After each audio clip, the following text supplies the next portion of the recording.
Па ја мислам дека работите конечно на Македонија треба да се наречат со вистинското име. Ако некој јавно, безобразно, бесрамно лаже, треба да се нарече со поимот лажба. Бидејќи тоа се случи, и тоа се случи на еден,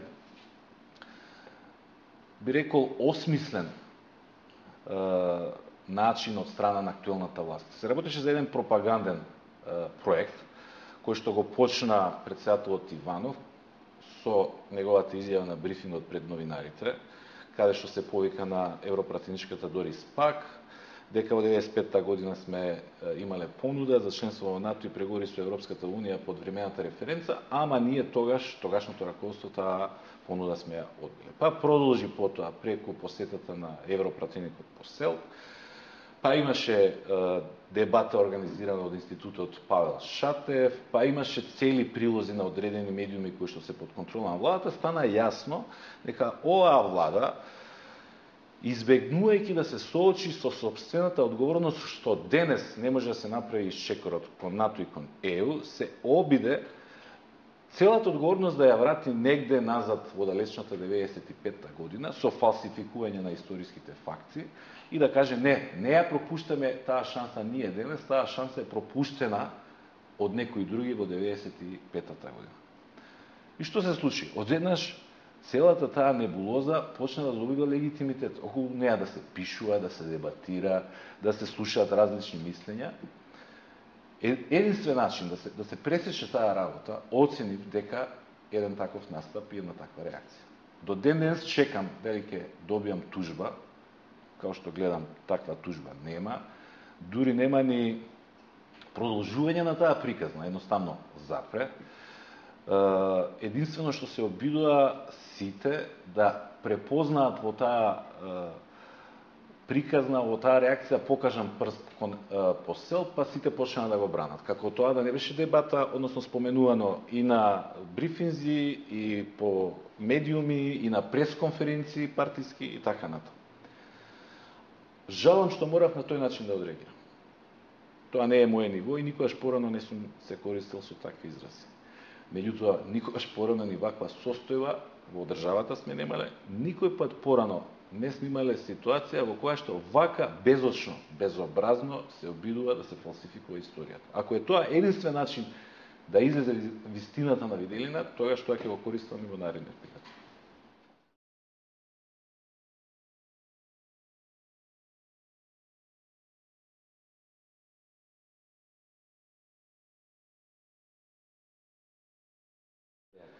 Сашо, мора да признаам дека се работи за една многу интересна и оригинална идеја.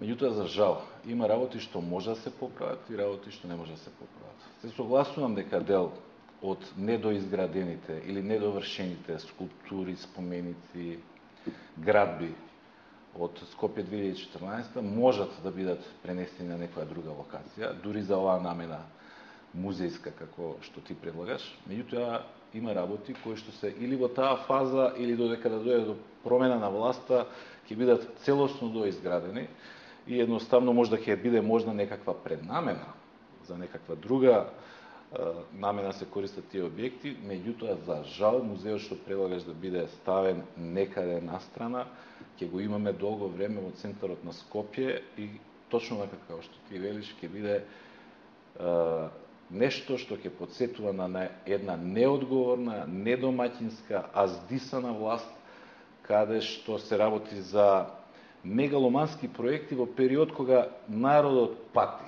Нема леп луѓето да однесат дома, кога сиромаштијата царува на сите страни, ќе биде потсетник за еден кичерај и во архитектурата, и во уметноста. Меѓутоа да се надеваме дека ќе биде и добра поука за било која идна власт, било која идна влада, дека вакви нешта на сопствениот народ не смеат да му се прават.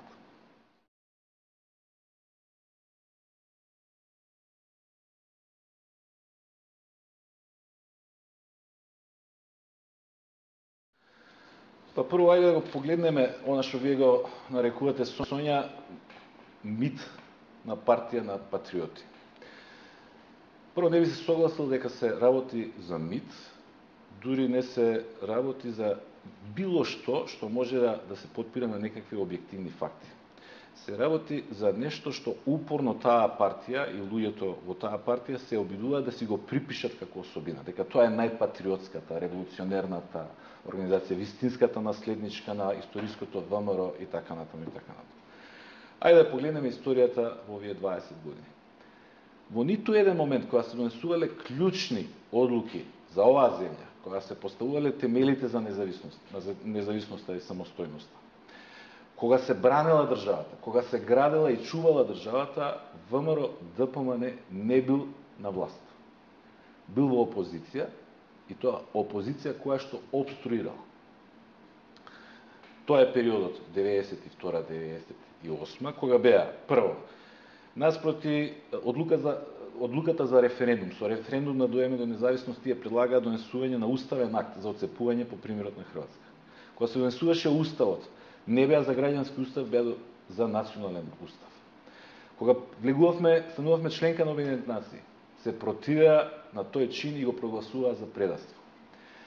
Кога го уведувавме албанскиот јазик на педагошкиот факултет во Скопје, организираа штрајкови со глад, тврдеа дека тоа ќе ја уништи Македонија. Кога дојдоа на власт, им се случи, да не речам, ја предизвикаа меѓуетничката војна, за да во 2001-та предлагаат и подел на државата. За каков патриотизам на таа партија може да стане збор? Генерално на таа партија од 90-та до денес, а пак на оваа екипа во ВМРО ДПМН, што денес е начело на партијата, едноставно имаат еден сериозен историски хендикеп. Тие не биле нити во ВМРО некакви играчи или влијателни луѓе во клучните периоди за оваа држава. Тоа е проблемот на Груевски, затоа тој многу повеќе сака да говори за тоа што и се случило на државата пред 2500 години, пред 2000 години, пред 500 години, отколку што и се случило пред 15, 10 или 5 години. Едноставно, или не бил дел од играта, или бил како министер во владата на Георгиевски, дел од екипата која што го направила најголемиот криминал, која што предлагала поделба на државата и успеал во тој период, да речеме, и да дојде до собственост на 4 стана.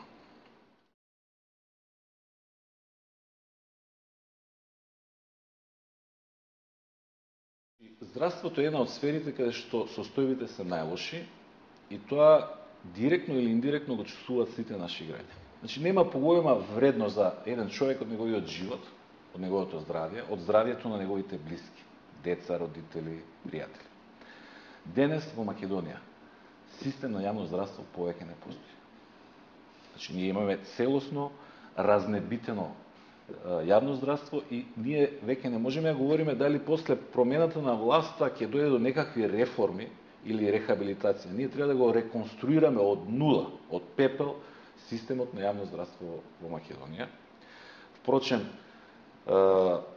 сведоци сме секојдневно на трагедиите што им се случуваат на граѓаните, на пациентите, на болните. Меѓутоа, не во подобра ситуација се и вработените во здравството. Оваа власт што направи? Од една страна ги намали финансиските средства во системот на здравство преку намалување на придонесот за здравство, но истовремено и преку опаѓањето на стопанството, помал број на вработени кои што плаќаат придонеси за здравство, а од друга страна, на расходната страна на системот, од чисто популистички причини постојано ја зголемуваше лепезата на работи за кои што треба да се трошат пари. Значи, ние имаме перманентен недостиг на финансиски средства во здравствениот систем и првата работа која што ние ќе направиме е да се зголемат финансиите кои што ќе бидат наменети за здравството. Втора работа е да се елиминираат криминалот и корупцијата кои што постојат во здравството. Значи, не може приватните болници во Македонија истите апаратури да ги набавуваат по дупло поевтини, понекогаш и по 3 пати поевтини цени од оние по кои што се набавуваат тие машини, да речеме, во јавното здравство. И трета работа, оваа неконтролабилна политика во здравството од аспект на концепт мора да се напушти. Не може за реформа во здравството да биде прогласувано и растурењето на клиничкиот центар систем, клиничкиот центар на 30 клиники, а после 2 години и обединувањето на 4 клиники во една исто така се прогласи за реформа. Што говори дека тука не постои ни стратегија, ни тактика, тоа е оставено на страна. За Социјалдемократскиот сојуз состојбите во здравството ќе бидат еден од највисоките приоритети.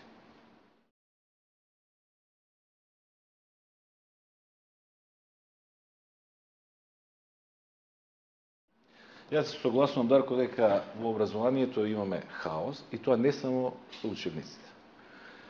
Ние имаме постојано и перманентно 4-годишно продуцирање на хаотични состојби и тоа во сите сфери на образованието. Со учебниците, со компјутер за секое дете, да речеме во основното образование. 50 милиони евра се дадоа за компјутери, стојат по подруми, не се отворени, расипани, необучени наставници за да предаваат на тие деца со помош на компјутерите, без било каква инфраструктура за да тие проработат, а да не говориме за условите во кои што одат учениците во училиште од аспект на згради, тоалети, клупи, столчиња во најголем дел од училиштата во Македонија. Понатаму, имаме еден хаос во високото образование со така наречените дисперзирани студии и либерално регистрирање на приватни универзитети. На прв поглед тоа изгледа привлечно и за младите луѓе, и за родителите, бидејќи се олеснува запишувањето на факултет. Меѓутоа, што со диплома која што никој потоа нема да ја почитува или да ја признава? Груевски беше во Израел, се вратил тамо и ни раскажа преку медиумите дека на Шимон Перес, председател на Израел, му кажал дека во Македонија 96% од средношколците се запишуваат на факултет. И тој му рекол тоа го нема нигде во светот. И он се враќа и тоа го кажува како комплимент. Не помислува дека може би ни се чуди и ни се смее. 96% од популацијата од една генерација ќе имаме со факултетски дипломи. Кај ќе се запослат тие луѓе? Дали во една држава се потребни само луѓе со факултетско образование или се потребни мајстори, дреари, леари, зидари, фризери и така натаму и така натаму?